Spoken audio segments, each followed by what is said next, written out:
Okay, I hope this works. The first day with my new recording tool. I have been laying flagstones down, and I am trying to do the whole perimeter.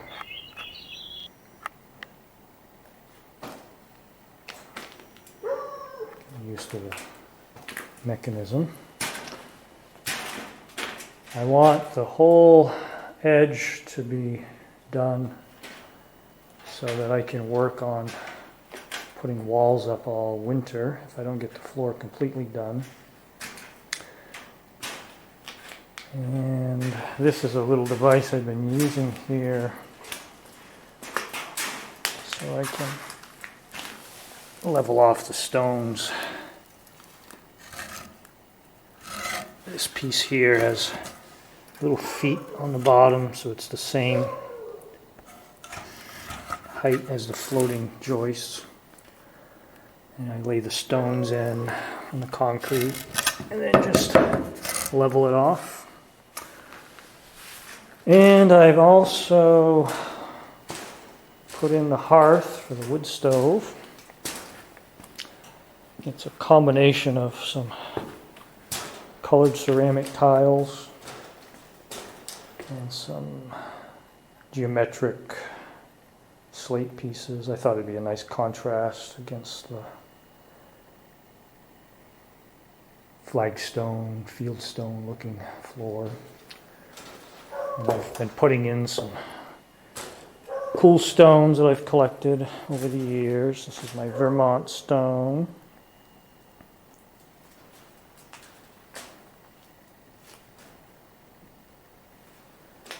And all the heat tubes are being covered slowly.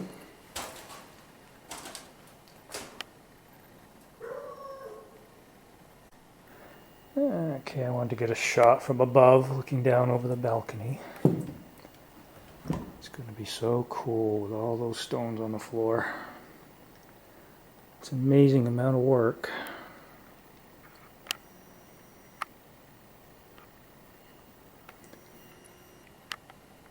Okay, and as usual, I should get back to work.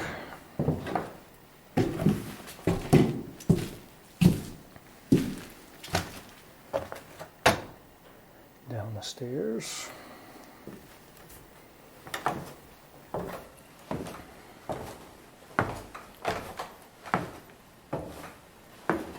can hear the dog outside in the background barking at squirrels. Right on cue. Okay.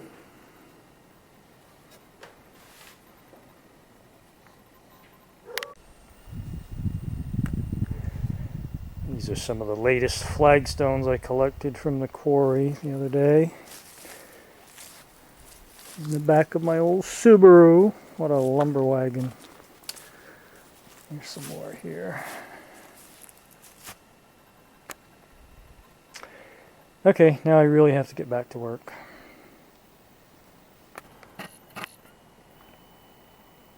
Okay. So what I've been doing is covering the inside walls with building wrap so that the concrete and the stone is basically the outside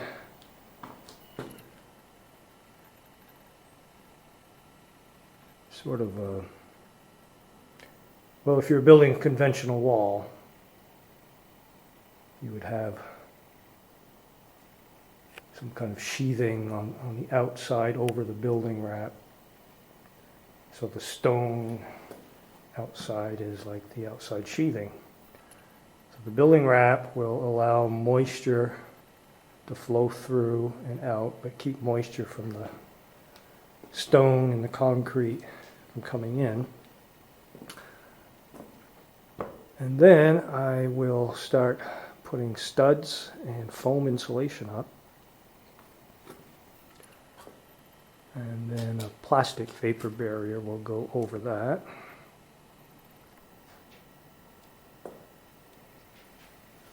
And as usual, the place is full of things, constantly moving things in and out of the way from somewhere else.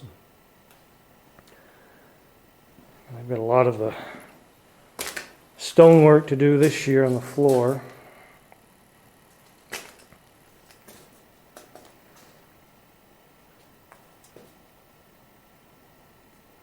Got all the radiant floor heat tubes in place. There's the hearth with the wood stove and the chimney blocks. Chimney's going to go right up through there.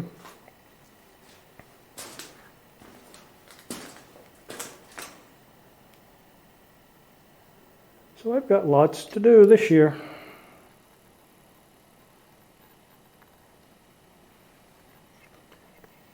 So as I've said before, it's time to get back to work. Okay, I haven't recorded for a while. Had kind of a family emergency for the last month or so, and I haven't done much work. Working on the Flagstone floor. The theme of what I'm laying out, because it's a solar house, I'm trying to do a solar system design, and I have to do it as I go along with what materials I have to work with. So whatever I have for different colors, I try to work into the pattern. Hey, Jewel. And this, of course, is the sun in the center of the solar system. And then I have larger stones representing planets. And then these are other solar systems, suns and orbiting planets. I have those in a couple of places throughout the floor. Let's see.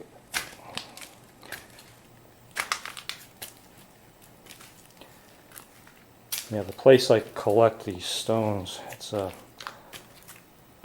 farmer, an old farmer, and he has a quarry. He used to be a productive quarry, but now it's kind of fallen by the wayside.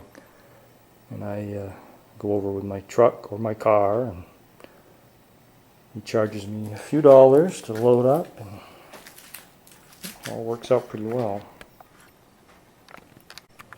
You want to get an angle from up above.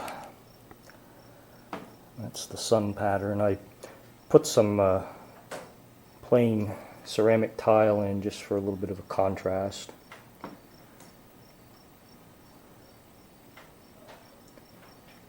And you can see all the radiant floor heat tubes underneath that I can't wait to get covered so I can walk on this floor.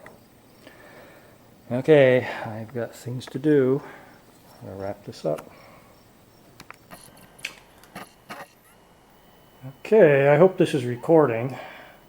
It's chimney building time. Yay! I just want to record some of the stuff that I've been doing here. Now, let's see if I can get this thing operating right. Okay, first thing I had to do is a lot of measuring, running some lines, plumb bob lines. There's going to be 2 flues for downstairs stoves. And then I had to cut out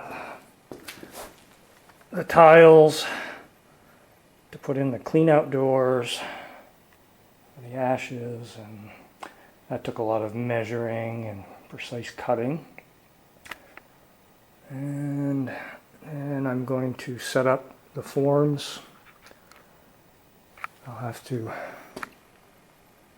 measure and cut and get the forms the right sizes, and then they'll piggyback the same way the walls were built up through till we get to the ceiling. Okay. So the chimney's going to come up through here. And these two flues will exit there. Now the stone part of the chimney will go to just under the ceiling height. And then I'm going to build in adapters, and I'm going to run metal Bestis pipes up through the ceiling. So it'll be a lot less trauma cutting through and building the stone chimney outside the walls, and a little less chance of leaks later. I'm going to climb up here and show you where I had to measure and where the two flues are going to exit the ceiling here. I'm going to cut out a section through here, and of course it has to be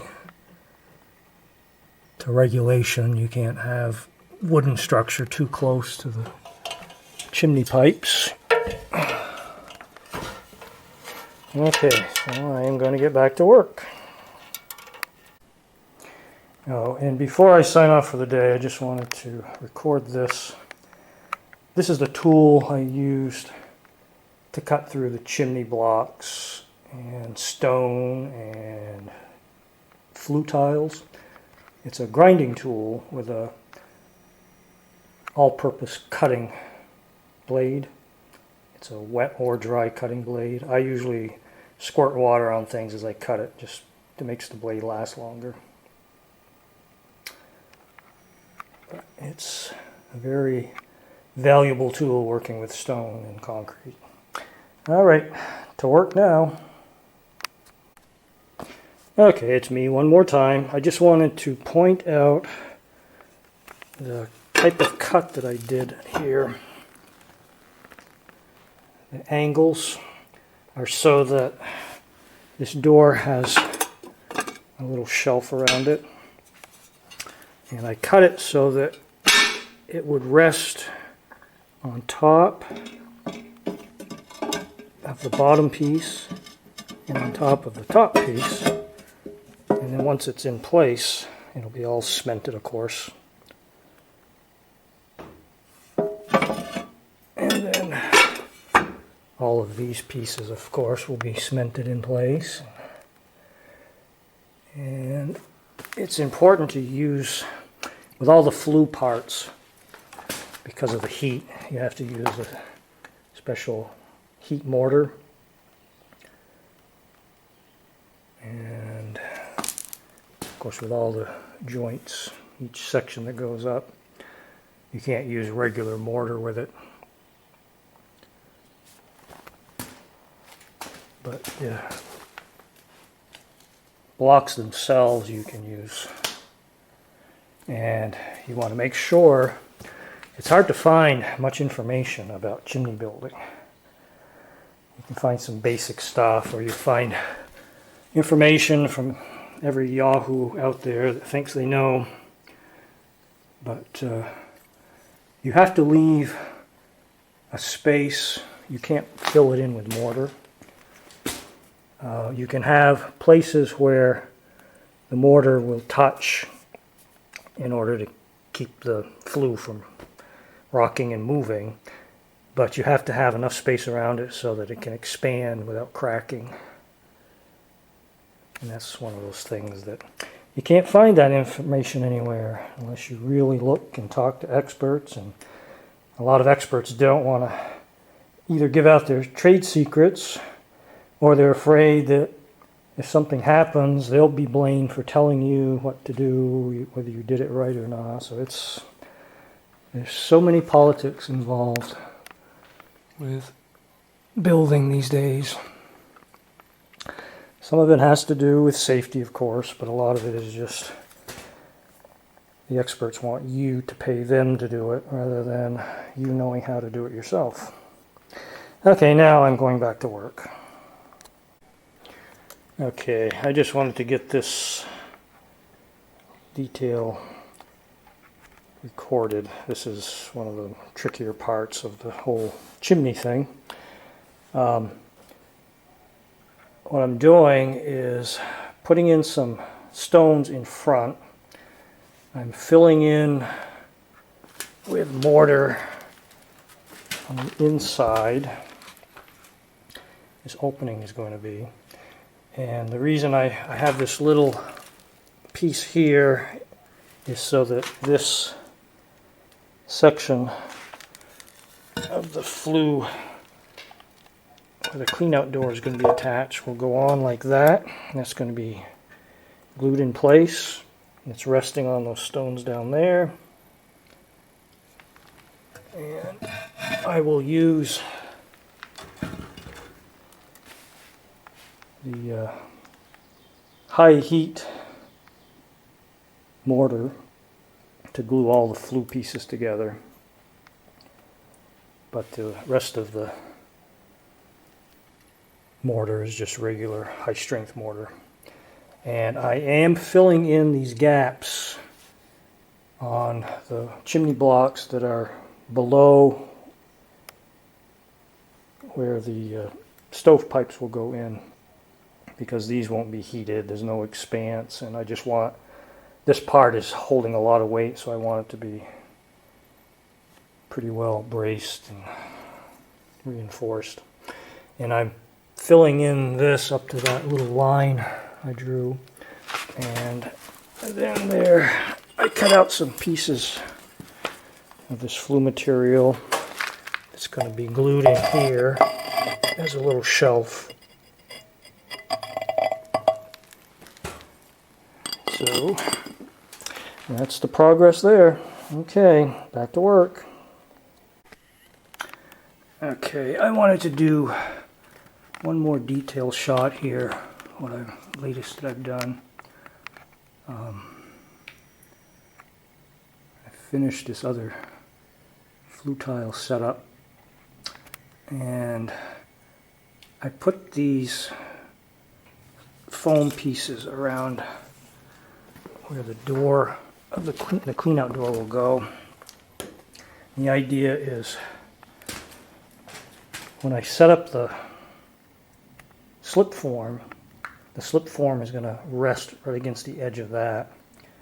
So the cement, there'll be a gap around there.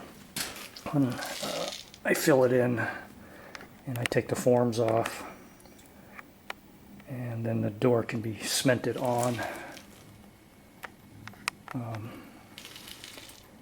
And I just wanted to get a shot of what it looks like down the chimney here.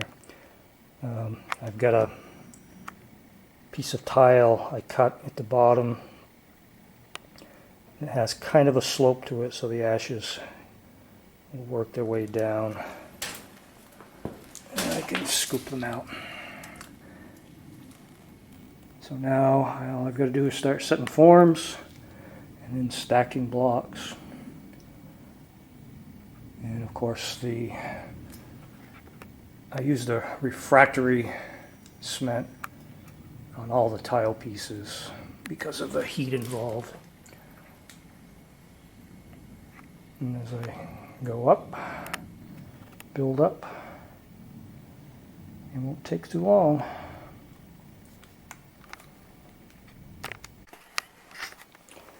Okay, I've got the first layer of forms set up for the chimney, and they're almost full. I'm placing the stones. I also wanted to show this section here how I've tacked the flue to the outside chimney blocks. At each joint I tack it in 2 spots. It's to keep the flue from moving and rocking back and forth as you build the chimney. You have to leave the space around the flue open, because the flue will expand and contract with heat, and it could crack if you don't leave it open. So by tacking it just on 2 sides here, and then as it progresses up, I'll tack it on the opposite side, 2 spots. And it's a special refractory mortar you have to use for the joints. It's because of the high heat involved. A regular mortar would just not hold up. So this is it so far. Almost ready to bolt on the next row and then take these off, and she'll slowly work our way up. It's a lot of work ahead, but it'll be worth it when it's done. Okay, one thing that's important I wanted to show is the process of cutting out the hole for the spindle in the flue tiles. I measured, so I know exactly where the hole has to be, and decided to do it outside. Some people say build the chimney and then cut through, but to me this seems like a lot easier doing it this way. But you have to drill through with a hammer drill, and then I cut with a special blade, my jigsaw, the little pieces in between the holes to cut out the hole, and then I'll trim up the inside smoother with my grinding tool, cutting blade. And this is the latest progress on the chimney. I've set up some scaffolding. As I go up in height, I need a platform to stand on. Once it gets through the hole to the second floor, I'm going to have to hand carry everything around up the stairs and then upstairs. Blocks, stone, cement, everything. So it is a job and a half, but it's getting there. And that's what it looks like on the inside of the forms. And again, I've put those little metal tabs in different places just to help bind the concrete blocks to the rest of the concrete and stone as I go up. Long ways to go. Okay, this is how I figured out where I need to cut the hole in the flue tile. Is I place these 3 blocks. I know that on top of there, I'm going to end up gluing the flue tile first, and then I'm going to place the blocks over the flue tiles. And there's going to be 1 solid block, and then the next 2 blocks will be the cutout blocks for the spindle. So I placed these on the floor just so I could measure and know where to cut. I put some pieces of wood to take up the space of mortar, and then I just lowered the tile down inside, and I lined up the spindle, and then I made a mark on the inside of the spindle hole. That's the hole I'm cutting. And then once it's all in place, that'll be mortared with refractory cement in place, and that's all there is to it. But it does take some precise measuring. But it's easier to cut it now outside rather than have it built into the chimney and try to cut it through that way, because these are very tough to cut through. Okay, I've got the first hole cut out. I drilled all around, and then I used this diamond blade jigsaw to cut between all the holes. And then I used my grinder to clean it up and finish up the job. Alright, off to the next one. Okay, I've got the next flue tiles cemented in place. A couple of things I just wanted to point out. The first thing I did was I use latex rubber gloves, and I just do it all with my hands. Refractory cement is very sticky stuff, and I smear a thin layer on either end of the tiles that are joining together, and then I put a bead all around the tile that's in the chimney, probably about a ½ inch, and then I put these blocks down and put these pieces across so that I can set the tile on top and get it kind of positioned. before I drop it down onto the wet mortar mix.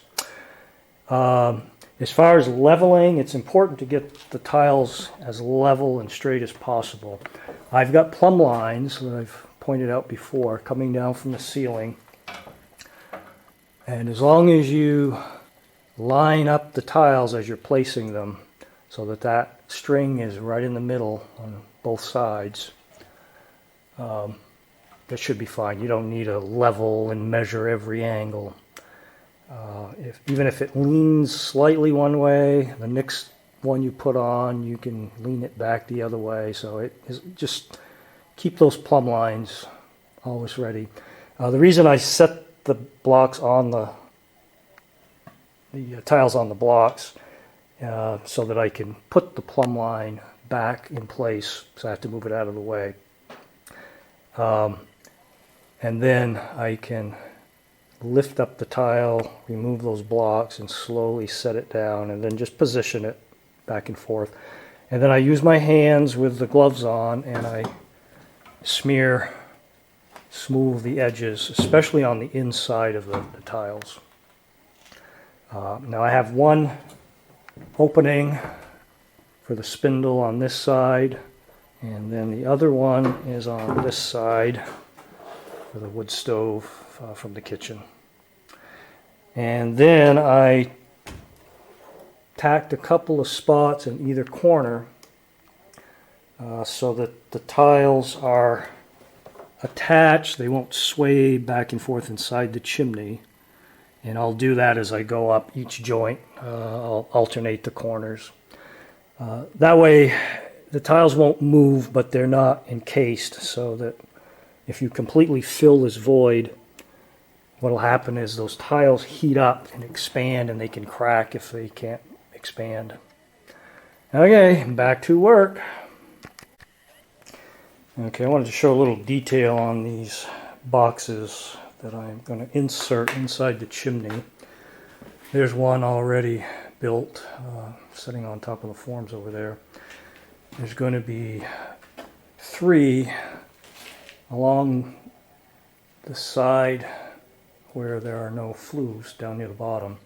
They're going to be offset, so 2 will be closer to the center flue, and 1 in the middle will be closer to the outside edge. But I just want to show a little detail on how I'm assembling them, because they have to be taken apart when the forms are removed. So I measured carefully. 2 ends, the top and the bottom, are wider than the sides.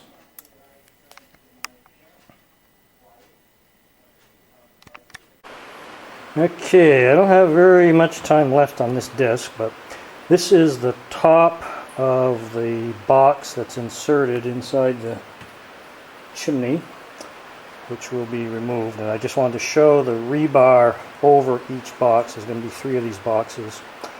The rebar is just for reinforcing because of the void. And that's pretty much it. Things are coming along.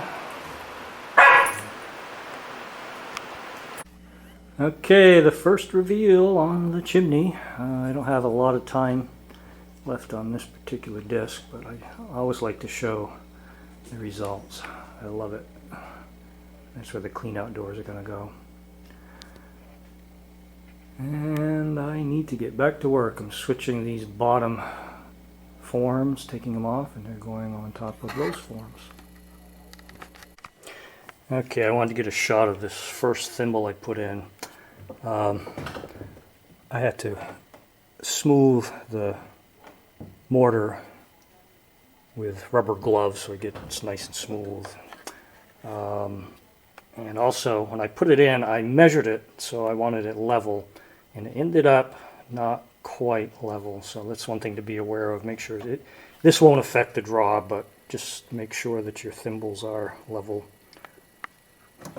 And I've got stones over here placed, so when I pour the cement, I can just take them out and then place them back in. It just saves a lot of time.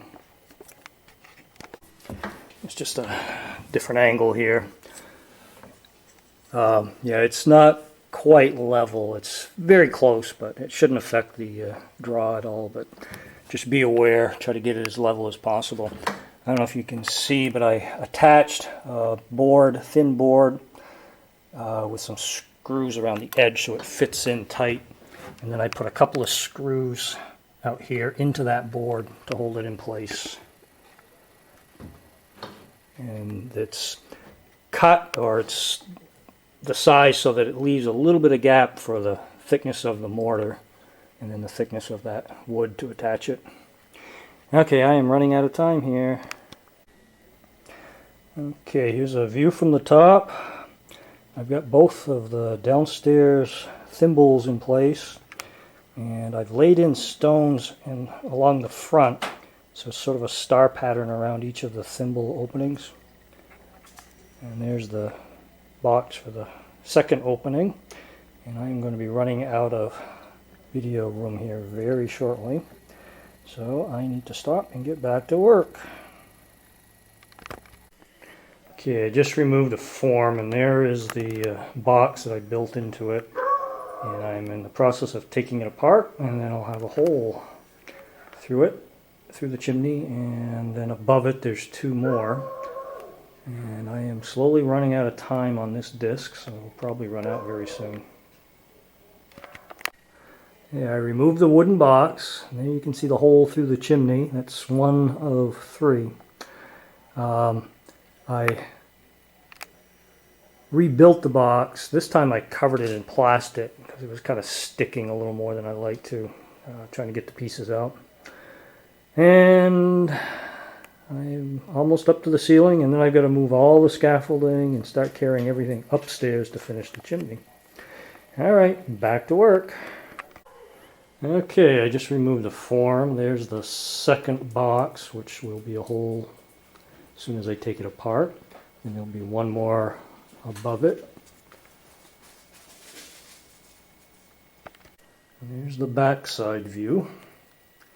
Now I want to get some shot upstairs. I'm at the second floor level now. Okay, I'm at the second floor level, which means I have to carry everything up bucket by bucket, stone by stone. I just wanted to show some detail here of how this level here, I didn't have to put any stones around because this chimney's butting up against rafters. And that's where the third and final flue is going to go. And I have that cardboard template so I can line up the plumb line.